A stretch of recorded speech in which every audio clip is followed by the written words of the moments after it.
Hi everyone, welcome to Ikshak. So, this is part 3 of financial accounting, and we are going to do the chapter 2 of financial accounting, which is basic accounting term or basic accounting term.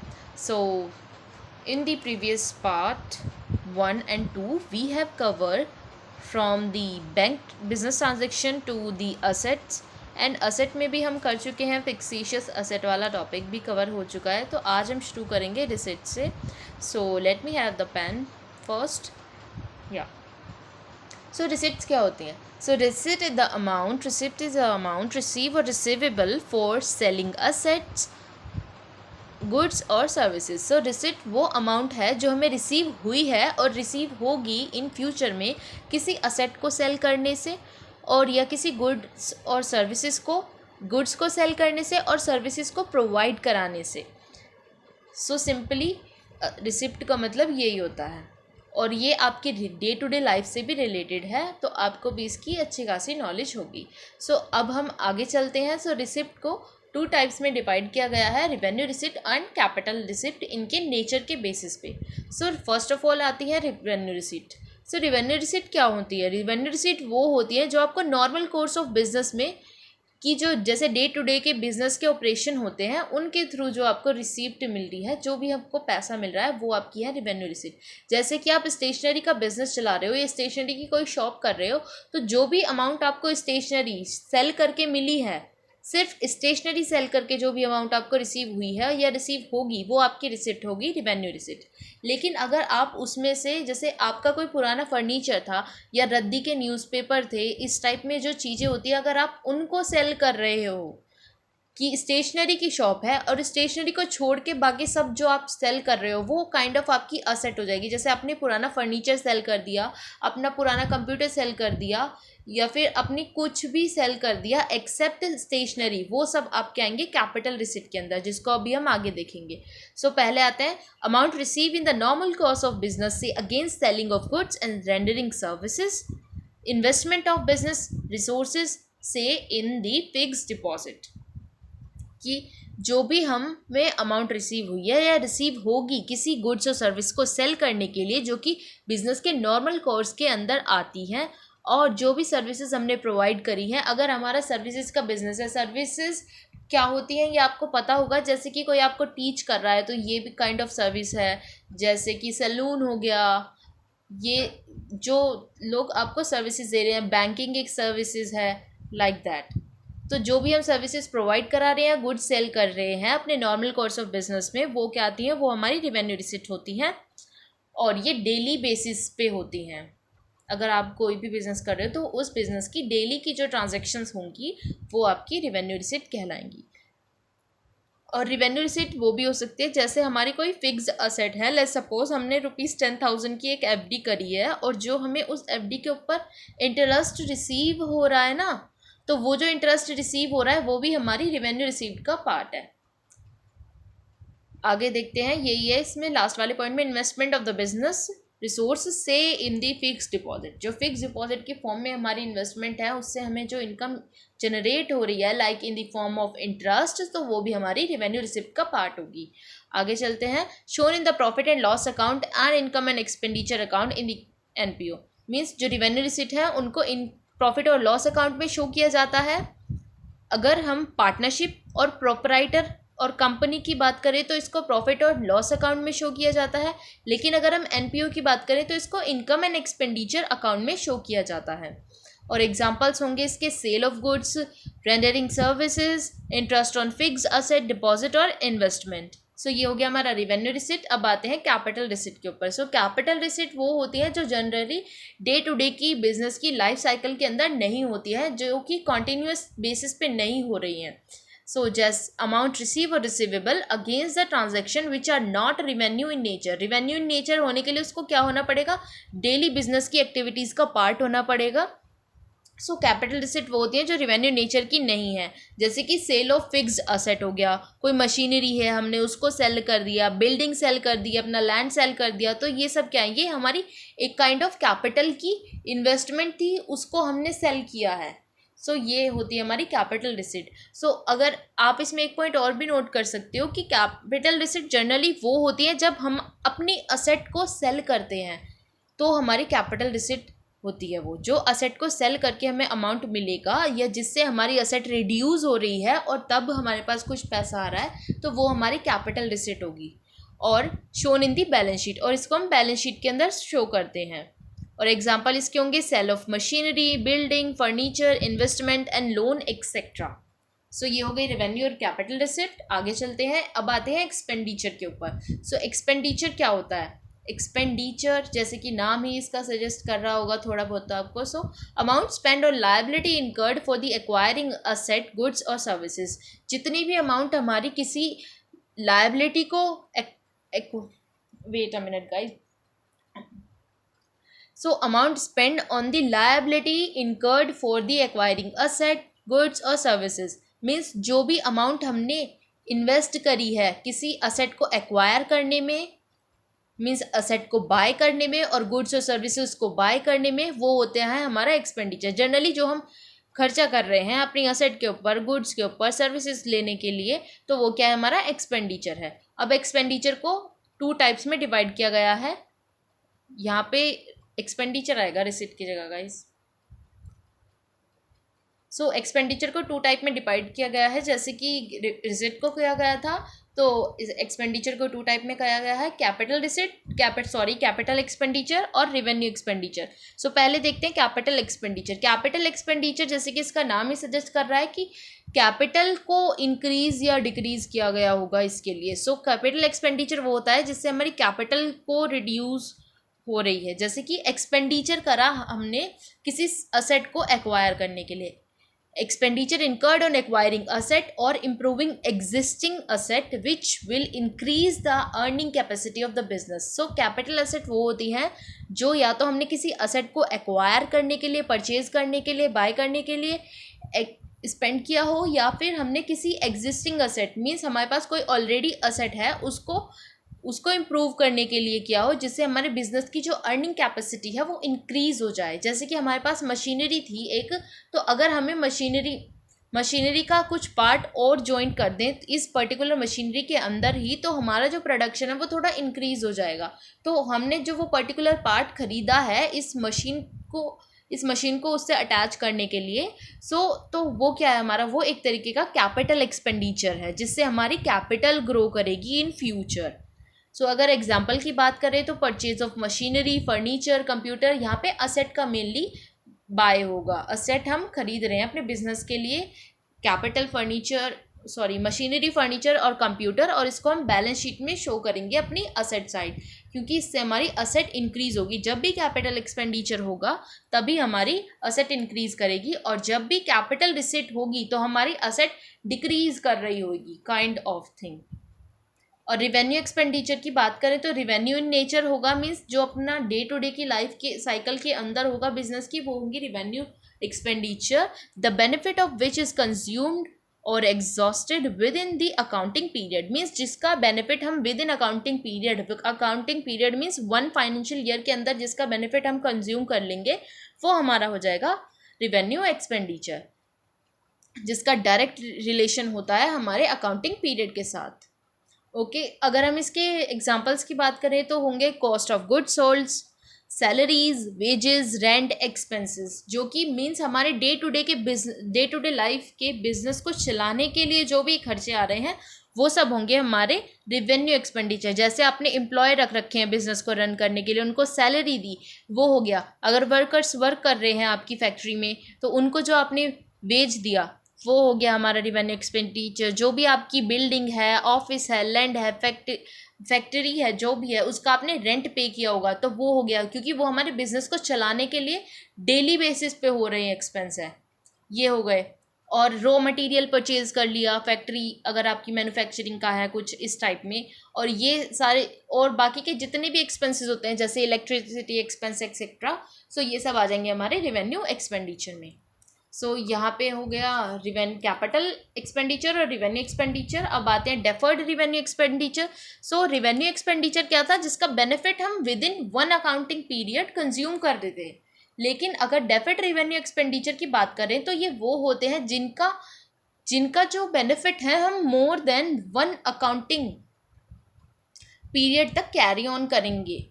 Means one accounting period से ज़्यादा जिसका benefit हम consume करेंगे वो होंगे हमारे deferred revenue expenditure. जैसे कि इसका सबसे इजी, ये थोड़ा डिफिकल्ट लगेगा आप लोगों को, लेकिन अगर मैं एग्जांपल से बताऊं तो ये बहुत ही ज़्यादा क्लियर हो जाएगा। जैसे कि एडवर्टाइजमेंट हो गया, लार्ज लेवल पे अगर एडवर्टाइजिंग करते हैं, जैसे टीवीज़ वगैरह पे ऐड आती है, जैसे किसी कंपनी ने कोई ऐड बनवाई, जैसे कोलगेट है उसने अपनी कोई ऐड बनवाई, तो ऐसा तो है नहीं कि उस ऐड का यूज़ सिर्फ वो एक ही साल तक करेगा, नहीं, वो तो आने वाले ईयर्स में भी उसको यूज़ कर सकता है। तो ये उसने एक टाइम पे इन्वेस्टमेंट करी लंबे टाइम के लिए, तो उसको बेनिफिट वो मोर देन वन अकाउंटिंग ईयर तक कंज्यूम करेगा। सो जो ये इस टाइप के जो एक्सपेंस हो गए जिसको हम आज कर रहे हैं लेकिन उसका बेनिफिट हम more than one accounting period तक कंज्यूम करेंगे, सो वो होते हैं हमारे deferred revenue expenditure. I hope things are making sense to you guys. So यहाँ पे हो गया डेफर्ड रेवेन्यू एक्सपेंडिचर। और अगर हम इनकम की बात करें तो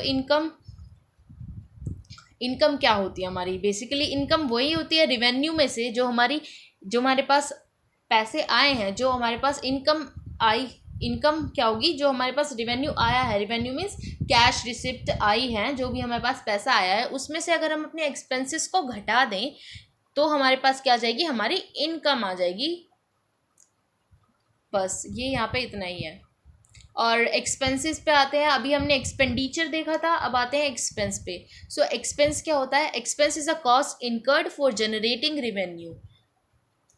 मीन्स रेवेन्यू जनरेट करने के लिए जितने भी खर्चे हुए हैं और जो भी कॉस्ट हमारी इनकर्ड हुई है, वो जो भी कॉस्ट हुई है हमारी रेवेन्यू जनरेट करने के लिए, वो हमारे होंगे एक्सपेंस। अगर इसके एग्जांपल्स देखें तो first of all cash payment such as salary to employ, wages to the workers, की सैलरी दी है एम्प्लॉय को, वेजेस दिया है, और फिक्स असेट को राइट ऑफ कर दिया। जैसे कि डेप्रिसिएशन हो चार्ज करते हैं हम अपनी फिक्स असेट के ऊपर, और डेप्रिसिएशन का एक सेपरेट चैप्टर भी है जो हम आगे करेंगे। और amount return of as current asset क्या होती है? हमारे क्रेडिटर्स वगैरह ये सब जो हो गए, जो हमें with in one accounting period के अंदर लाइक 12 मंथ्स के अंदर पे बैक करना होता है, वो हमारी विद इन, ये तो करंट लायबिलिटी हो गया जिनको हमें पे बैक करता है, जिनका बेनिफिट हम within one accounting year के अंदर जिनको हम कैश में कन्वर्ट कर लेते हैं, जैसे कि हमारे डेटर्स होते हैं। सो ये क्या है? हमारी करंट असेट है। Please ignore the background noise guys.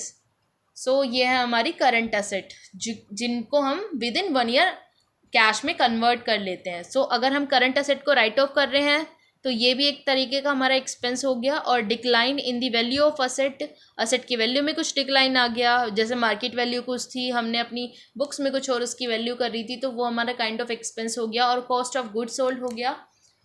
ये सब आते हैं हमारे एक्सपेंस में। अब एक्सपेंस को फर्दर कैटेगराइज किया गया है इसके टाइम पीरियड के बेस पे। सो पहले देखते हैं हम प्रीपेड एक्सपेंसेस कौन से होते हैं। सो प्रीपेड, इससे पहले आप ये बताओ, जो आप फ़ोन का रिचार्ज कराते हो तो वो प्रीपेड कराते हो ना, या पोस्ट पेड कराते हो? कुछ लोग प्रीपेड कराते हैं, कुछ लोग पोस्ट पेड कराते हैं। सो जो प्रीपेड होता है वो क्या होता है? हम आज की डेट में, जैसे सपोज करो आज है 1 जून और हमें प्रीपेड रिचार्ज कराना है, तो हम आज ही पेमेंट कर देंगे सारी, लेकिन हम उसका बेनिफिट जो है आने वाले टाइम में, लाइक 28 डेज तक का अगर हमारा रिचार्ज था तो 28 डेज तक हम उसका बेनिफिट कंज्यूम करेंगे। तो वो होते हैं प्रीपेड एक्सपेंस, जिसको हम आज खर्च कर रहे हैं लेकिन उसका जो बेनिफिट है वो हम आगे कंज्यूम करेंगे, लाइक कल के लिए हम आज ही पेमेंट कर दे रहे हैं। जैसे कि प्रीपेड रिचार्ज हो गए, ऐसे ही बिजनेस में भी प्रीपेड एक्सपेंसेस होते हैं जिनका खर्चा तो हम आज ही कर रहे हैं लेकिन हम उनका जो बेनिफिट है वो आने वाले टाइम में कंज्यूम कर लेंगे।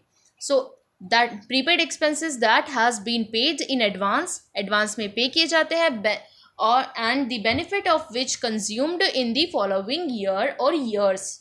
मीन्स जिसका बेनिफिट हम या तो आने वाले साल में या फिर आने वाले सालों के अंदर कंज्यूम करेंगे, और इसको हम असेट साइड शो करते हैं क्योंकि ये एक तरीके से हमारी इन्वेस्टमेंट होती है इन फ्यूचर के लिए। ठीक है, ये हो गया प्रीपेड एक्सपेंस। अब आते हैं आउटस्टैंडिंग एक्सपेंसेस पे। सो आउटस्टैंडिंग एक्सपेंस वो होते हैं जो हमने, जिनका बेनिफिट हम कंज्यूम कर चुके हैं ऑलरेडी और हमने उनको अभी तक पे नहीं किया, आउटस्टैंडिंग है, अभी भी उनको हमें पे करना बाकी है। So that has incurred but not been paid, means जो एक्सपेंसेस हम कर चुके हैं लेकिन हमने उनको अभी तक पेमेंट नहीं किया, वो होते हैं हमारे outstanding expense. That has incurred but has not been paid yet. अगर एग्जाम्पल की बात करें तो जैसे आउटस्टैंडिंग एक्सपेंस का एग्जाम्पल दूं तो जैसे ऑडिट कंडक्ट कराएगी अगर कोई कंपनी या बिजनेस अपना सीए के द्वारा, तो सीए की जो फ़ी बनी है, लेट्स सपोज करो वो 40,000 बनी है, तो वो ऑडिट तो हो चुका है लेकिन उसने अभी तक 40,000 रुपीज़ पे नहीं किया, उसका 40,000 रुपीज़ अभी पेबल है, पे नहीं किया, पे करना है, तो ये एक तरीके का आउटस्टैंडिंग एक्सपेंस हो गया। So these are shown in at the liability side of the balance sheet, क्योंकि ये हमारी लायबिलिटी को दिखाता है कि हमारे पास एक लायबिलिटी जनरेट हो गई है क्योंकि हमें इनको पेमेंट करनी है इन फ्यूचर। सो ये हो गया prepaid expense and outstanding expense. अब आते हैं अपने इनकम पे। इनकम क्या होती है? Income the profit earn during an accounting period, means जो भी हमें प्रॉफिट हो रहा है एक पर्टिकुलर अकाउंटिंग पीरियड में, वो है हमारी इनकम। अगर हम प्रॉफिट की बात करें तो प्रॉफिट क्या होता है? प्रॉफिट होता है income earned by operating activities. Example, profit earn through the cost of good sales, means income हो गई, जो हमें प्रॉफिट अर्न हो रहा है उसी को हम इनकम बोल रहे हैं। और प्रॉफिट क्या है? प्रॉफिट वो हो गया जिसको हम ऑपरेटिंग एक्टिविटीज़ के थ्रू, बिजनेस की ऑपरेटिंग एक्टिविटीज़ के थ्रू अर्न कर रहे हैं। जैसे कि हमने गुड्स सेल करी, हमने लेट्स सपोज करो हमें गुड्स की जो कॉस्ट आई है वो आई है 1,000 रुपीज़ और हमने उनको सेल कर दिया 1,200 के ऊपर। सो जो ये बीच का गैप है ना 200 रुपीज़ का, तो ये हमारा काइंड ऑफ प्रॉफिट है, और जो हमारा प्रॉफिट है वही हमारी इनकम है। सो 200 रुपीज़ क्या हो गए? वो हमारा प्रॉफिट हो गया और वही हमारी इनकम हो गई। सो प्रॉफिट क्या होता है? प्रॉफिट होता है हमारे रिवेन्यू वो होते हैं जो हमें अमाउंट रिसीव हुई है अपनी डे टू डे की बिजनेस की एक्टिविटीज़ करने के बाद, रिवेन्यू में से जब हम अपने सारे एक्सपेंसेस को माइनस करते हैं तो वो तब हमारा प्रॉफिट आ जाता है।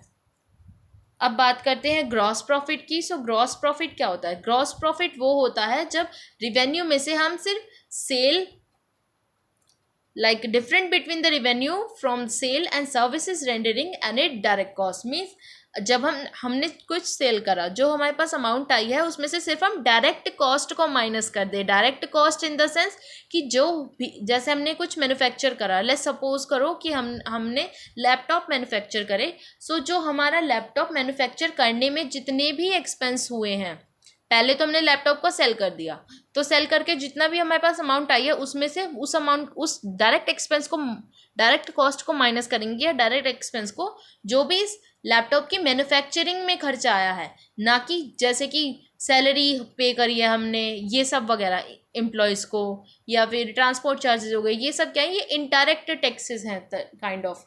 सो ग्रॉस प्रॉफिट वो होगा जब हम अपनी रिवेन्यू में से सिर्फ अपने डायरेक्ट कॉस्ट को माइनस करेंगे, तो वो होगा ग्रॉस प्रॉफिट। और नेट प्रॉफिट की बात करें तो हम, नेट प्रॉफिट क्या होगा? Net profit after deducting the total expenses all the revenue of the enterprise, if total expenses are more than it is the net loss. So net profit क्या होगा? जब प्रॉफिट में से हम, जो हमारा ग्रॉस प्रॉफिट आया है, हमारी रिवेन्यू में से डायरेक्ट कॉस्ट माइनस करने के बाद जो प्रॉफिट आया है, और उसके बाद जो हमारे बाकी के एक्सपेंसेस थे और बाकी की सारी इनकम्स थी, उन सब को ऐड कर लेंगे, इनकम्स को ऐड कर लेंगे बाकी सारी को, और टोटल एक्सपेंसेस को लेस कर देंगे, तो जो हमारा प्रॉफिट बचेगा एट दी एंड, वो हमारा नेट प्रॉफिट होगा। ठीक है, लेकिन अगर हमारी जो एक्सपेंसेस हैं वो ज़्यादा हैं as compare to our revenue, तो हमारे पास क्या आ जाएगा? नेट लॉस आ जाएगा। So I hope guys things are clear to you. अब ये 2 पॉइंट और बचे हैं, बस इन्हें और कर लेते हैं, और बाकी के जो टॉपिक हैं हम नेक्स्ट पार्ट में कवर करेंगे। अब गेन क्या होते हैं? तो गेन होता है increase in the owner's equity from something other than day to day earning from regular और non occurring nature. It increases owner's equity. Gain क्या होगा, गेन वो होगा जो ओनर की इक्विटी को इंक्रीज कर रहा है, और गेन वो होते हैं जो जर्नली रेगुलर बेसिस पे नहीं होते हैं। अगर वो रेगुलर बेसिस पे हो रहा है तो वो हमारा प्रॉफिट कराएगा, कहलाएगा, क्योंकि वो डे टू डे की अगर एक्टिविटीज से होता है, बिजनेस साइकिल की डे टू डे की जो एक्टिविटी है, जिस भी चीज़ में हम डील कर रहे हैं उससे होता है, तो वो हमारा प्रॉफिट होगा। लेकिन अगर वो किसी हमने कोई असेट सेल कर दिया, वो हमारे डे टू डे बिजनेस का पार्ट नहीं था, तो जो हमें इस असेट सेल करने से प्रॉफिट हुआ है, या कोई फर्नीचर सेल करने से, मशीनरी वगैरह, तो वो जो प्रॉफिट हुआ है वो हमारा प्रॉफिट नहीं होगा, वो काइंड ऑफ हमारा गेन होगा। और इससे क्या होगा, इससे गेन से हमारे ओनर्स की जो इक्विटी है वो इंक्रीज करेगी। अगर लॉस की बात करें तो लॉस क्या होता है, excess of expenses over its revenue. जब एक्सपेंसेस हमारे ज़्यादा हो जाते हैं हमारी रिवेन्यू से, तो वो हो जाता है हमारा लॉस। और इससे लॉस से क्या होता है, लॉस से डिक्रीज होती है ओनर की इक्विटी। ओनर की इक्विटी से मतलब है जो हमारा कैपिटल है बिजनेस का, वो डिक्रीज कर जाता है। और it is a broad term and it include the loss incurred on the operating business activity and means जो ऑपरेटिंग बिजनेस है, जो बिजनेस का नॉर्मल कोर्स ऑफ बिजनेस की एक्टिविटीज़ हैं, उनसे जो लॉस हो रहा है इसमें वो भी इंक्लूड किया जाता है। और जो लॉस हमें मनी और मनीज वर्थ लॉस होता है, मनी का एक तो जैसे कि पैसे का ही लॉस हो गया, वो हो गया, और मनी वर्थ कि हमारा कोई सामान था, वो एक जगह से दूसरी जगह आ रहा था, उसको ट्रांसपोर्ट के थ्रू ला रहे थे, या तो वो उसमें कुछ इशू क्रिएट हो गया, जैसे कि या तो वो चोरी हो गया या फिर लॉस हो गया फायर के थ्रू। ये सब क्या है, ये भी इसके अंदर ही आएंगे, लॉस के अंदर। जैसे कि एग्जांपल है यहाँ पे, goods lost in the theft, कि चोरी हो गया सामान, या फिर आग लग गई उसके द्वारा ख़राब हो गया। और loss arising from events for non recurring events. Non recurring events means जो इवेंट्स डेली नहीं हो रहे हैं, जैसे कि असेट सेल करी थी ना अभी, अगर उस पर असेट सेल करने पे हमें प्रॉफिट हुआ है, क्योंकि हमने कभी कभी करते हैं, तो वो हो गया हमारा गेन। लेकिन अगर इसी असेट को सेल करने पे अगर हमें लॉस हो रहा है, तो वो क्या है हमारा, वो लॉस ही काउंट होगा। उसको ऐसे जैसे कि हमने प्रॉफिट को और गेन को सेपरेट किया है, ऐसे लॉस को सेपरेट नहीं करते, सिंपल लॉस ही कहलाएगा, चाहे लॉस कुछ भी हो। जैसे यहाँ पे और एग्जांपल दिया गया है, एक loss on sale of fix asset भी हमारा लॉस ही काउंट होगा, और इससे ओनर की इक्विटी डिक्रीज होगी। सो यहाँ तक अगर किसी को कोई भी प्रॉब्लम है तो आप कमेंट सेक्शन में कमेंट कर सकते हैं, और मैं कोशिश करूँगी आपकी प्रॉब्लम्स को सॉल्व करने की। So thank you guys, thank for watching. और अगर आपने इसके पहले वाले पार्ट्स नहीं देखे हैं तो चैनल के ऊपर प्लेलिस्ट है फाइनेंशियल अकाउंटिंग क्लास 11th की, आप वहाँ पे बाकी के चैप्टर भी कर सकते हैं। So go and check out that.